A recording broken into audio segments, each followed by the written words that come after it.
Growing up on a farm in the middle of nowhere, I often felt isolated, surrounded by endless fields of corn and wheat. My father, a stern man of few words, and my mother, a kind but weary woman, worked tirelessly to keep our farm running. One hot summer afternoon, my father tasked me with building a new scarecrow. Our old one had fallen apart after years of standing guard. With a sigh, I grabbed some old clothes, straw, and a burlap sack from the barn. I used an old pair of my father's clothes and stuffed them with straw. For the head, I used the burlap sack, drawing a crude face with a black marker. The eyes were large and round, the nose a simple triangle, and the mouth a wide, crooked grin. Despite my lack of artistic skill, I couldn't shake the feeling that the face looked eerily lifelike. I shrugged off the unease and carried the scarecrow to the middle of the field, where I secured it to a wooden stake. As the sun began to set, I stood back and admired my handiwork. The scarecrow stood tall, arms outstretched as if welcoming the twilight. That night I struggled to sleep. I kept picturing the scarecrow's face, the way its grin seemed to widen in the fading light. I chalked it up to my overactive imagination and eventually drifted off, only to be awakened by a loud rustling sound outside my window. I sat up, heart pounding, and listened. The noise continued, a rhythmic rustling that seemed to be coming from the direction of the field. I told myself it was just the wind, but curiosity got the better of me. I crept downstairs, careful not to wake my parents, and slipped.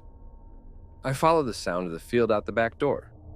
The night air was cool and the moon cast an eerie glow over the farm. As I approached the scarecrow, the rustling grew louder. I froze, my breath catching in my throat. The scarecrow was moving. Its arms swayed back and forth as if caught in an invisible breeze. But there was no wind. I took a step closer. The scarecrow's head turned slowly, its painted eyes locking onto mine. I stumbled back, my mind racing. I turned and ran, not stopping until I was back in the safety of the house. I locked the door behind me, panting. I must have imagined it, I thought. I was tired and my mind was playing tricks on me. When morning came, I knew I had to face my fear. I grabbed a pitchfork and headed to the field. The scarecrow stood in its usual spot, motionless. I approached cautiously, my heart pounding in my chest. I reached out and touched the burlap sack, half expecting it to move. It remained still, just a lifeless bundle of straw. However, I noticed something strange. There were footprints, large and heavy, leading away from the stake. I followed the footprints, my mind racing with possibilities. They led me to the edge of the field, where they abruptly stopped. I scanned the area, but there was no sign of whatever had made them. That night, I couldn't sleep. I lay in bed, staring at the ceiling, waiting for the rustling sound. Hours passed, and just as I began to drift off, I heard it again. This time it was louder, more insistent. I sat up, heart racing, and peered through the curtains. My blood ran cold. The scarecrow was standing in the yard, its head tilted to one side, its painted eyes staring up at me. I screamed and stumbled back, tripping over a chair. My parents came running, their faces pale with worry. I tried to explain, but the words caught in my throat. My father grabbed his shotgun and headed outside, my mother and I close behind. The scarecrow was gone, leaving only footprints in the dirt. We followed them. They led us to the barn, where the door hung open, swaying in the breeze. We stepped inside. In the dim light, I saw it. The scarecrow was slumped in the corner, its limbs twisted at odd angles. My father approached cautiously, his shotgun at the ready. My mother held me close, her hands trembling.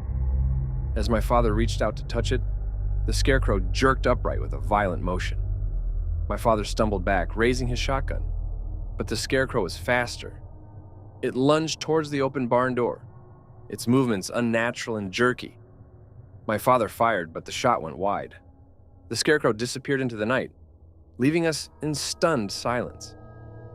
We spent the rest of the night in the living room, my father keeping watch with his shotgun, my mother clutching a kitchen knife. None of us slept. The next morning, we searched the farm, but there was no sign of the scarecrow. It had vanished, leaving only the disturbed earth and a sense of lingering dread. I never saw it again since. Though even now, as an adult, I can't look at a scarecrow without feeling a chill run down my spine. And I wonder if it's truly gone, or if it's still out there waiting.